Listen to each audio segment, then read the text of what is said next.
Shantae Half-Genie Hero Ultimate Edition is, as the name suggests. It's a re-release of Half-Genie Hero, which originally debuted at the end of 2016. This new edition features new content, along with packaging all previous DLC packs in one place for a mere $30 digitally. That's quite the bargain, but is it one worth investing in?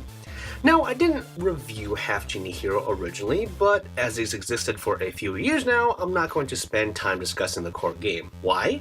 Well, there are tons of reviews already out there. I'm instead going to focus on the extras of this package to tell you whether or not this is worth an upgrade if you previously bought into the original. I guess it does deserve a little backstory though. Half-Genie Hero is more of the Shantae platforming action you've grown to love, albeit a little more streamlined. Levels instead feel more like actual levels, and not strung together environments like in a Metroidvania.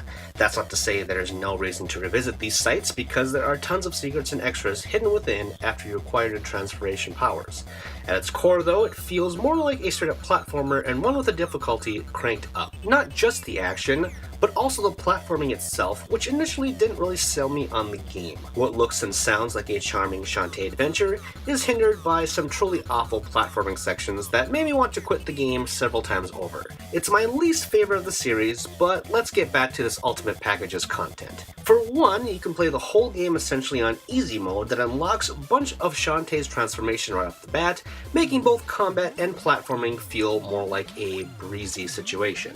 Contrary to that, there's also a new hard mode in case the game wasn't crazy enough for you. The biggest prize, however, comes in 5 new modes.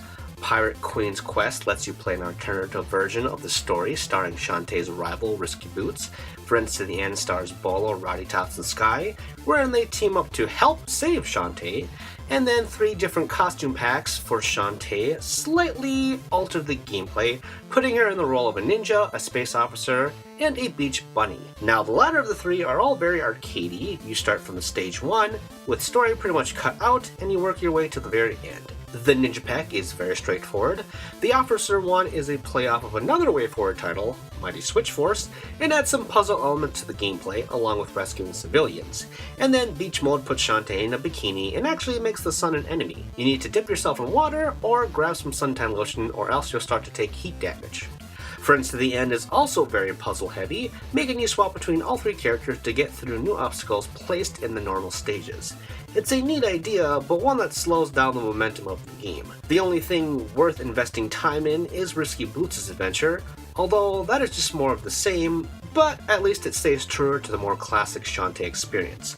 All in all though, these modes feel more like fan hacks. That's not to say they're bad, only that their ambition is very, well, not ambitious. Nothing is truly new, and that may be a comment on the series itself. But if you've never played this iteration, then it's one heck of a deal with all of its content, even if you don't touch more than the main adventure, which, despite its flaws and me ranking it as my least favorite, is still a pretty decent game. If you have played the game already, then there's not much of a reason to double dip, unless your hunger for Shantae is ravenous and you'll take anything you can get. Again, it's a great bargain despite everything not being exactly stellar. My name is Tristan, and you've been watching ReActionExaminer, wherein I do my best to create interesting videos to entertain and educate you fine folks. Be sure to subscribe, that helped me out a lot. And if you want to check out more, be sure to read my work over on The Gamer, wherein I write fun little listicles. You can also drop by my personal website, GameJerk, wherein I post other articles and reviews.